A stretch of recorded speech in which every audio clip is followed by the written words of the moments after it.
Hello guys, welcome to Cook to Nourish. In today's episode, I'm going to show you how to make fermented vegetables in a very easy manner.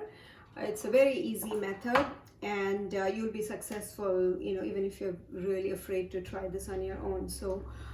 But before we get started on the recipe, I also wanted to spend a minute just talking about the importance of eating these fermented vegetables and why are they so important to you. So number one, if you do not already know, the probiotic bacteria, which is what's present in the fermented vegetables, are very important for your gut health.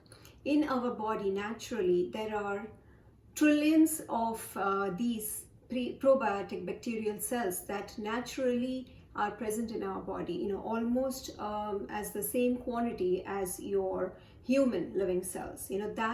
That's the kind of symbiotic relationship we have with probiotic bacteria, and our body, a lot of functions in our body rely upon these beneficial bacteria to make those reactions happen, for the synthesis of a lot of things that are really important for digestion as well as for different parts of your body, including brain health. Probiotics are very important. Now, other questions many of my clients ask is, why is it not okay to just have a probiotic capsule? Why do we need to make these things on your own? And to answer that question, there are two reasons. Number one, okay, probiotic bacteria are present in your capsule, so they are good. They're definitely better than not taking anything at all. But if you compare one probiotic capsule to 1 tablespoon of homemade sauerkraut, the sauerkraut would have 20 to 30 times more probiotic in terms of the organisms itself, the count, right? Like your probiotic would say 1 billion, even if it says like say 1 billion CFU in one capsule, but what your 1 tablespoon of sauerkraut will be really lot more. Plus, the other thing is the probiotic. If you read the labels, they will have anywhere between say 8 to 10 or sometimes even 12 different strains of the beneficial bacteria.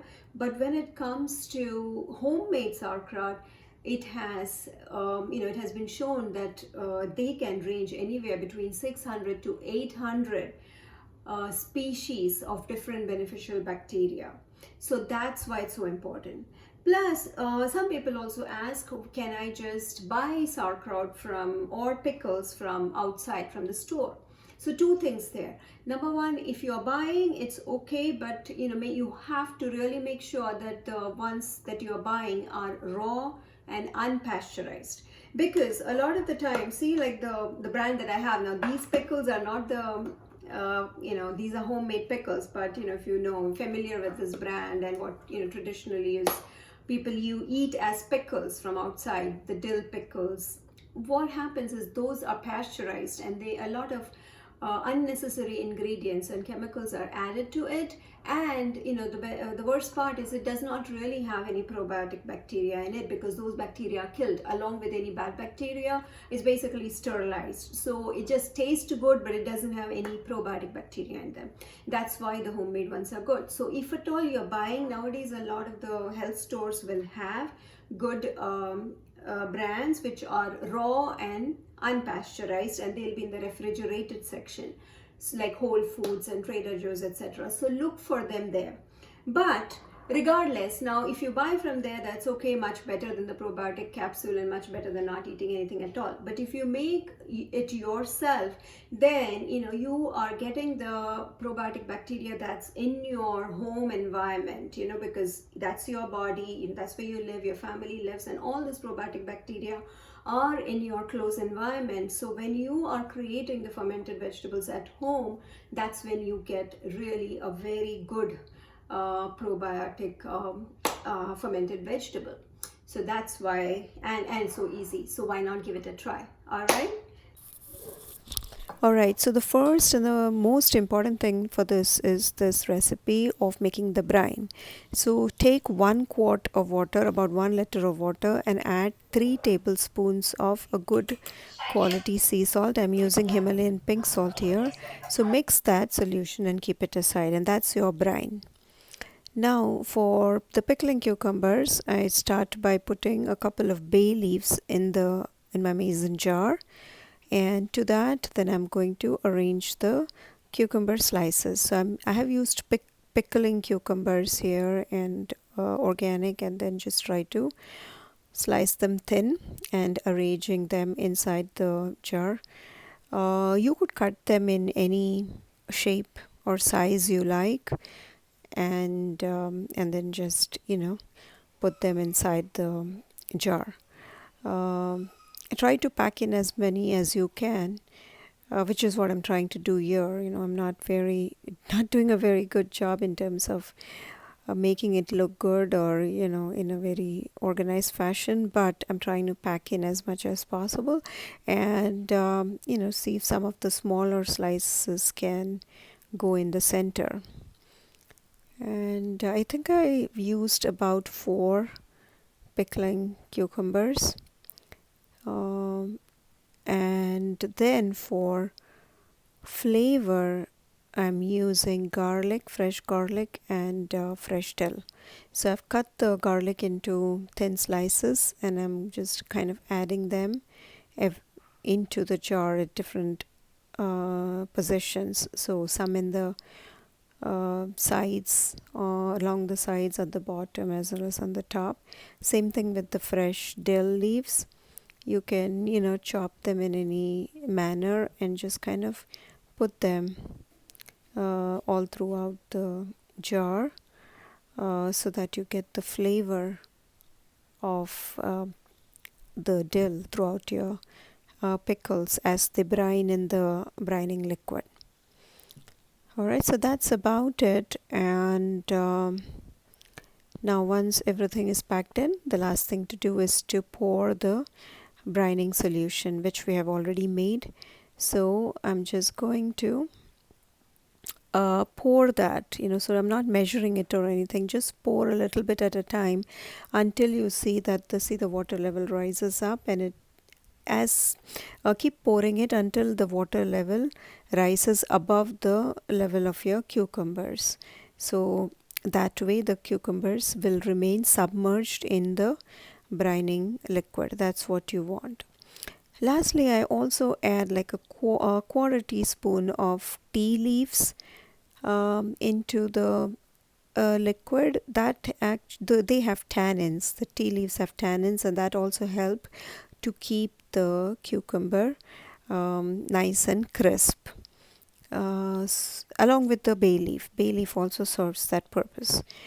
And now that's it. Now I just use any kind of like container that will fit into it, like a glass, or you can also use like a jelly container, and then cover it with cloth and keep it aside for 2 to 4 days. Next, I'm going to show you how to make sauerkraut, and again it's the same method. I have about half of a large cabbage that I have already shredded, and then I'm packing it into the jar, and you can use a wooden spoon to kind of press it down. And I'm also layering it with some fresh dill and garlic along the way. Again, for this also I'm using dill and garlic, but you can also use other things, like you would also use fresh ginger, for example.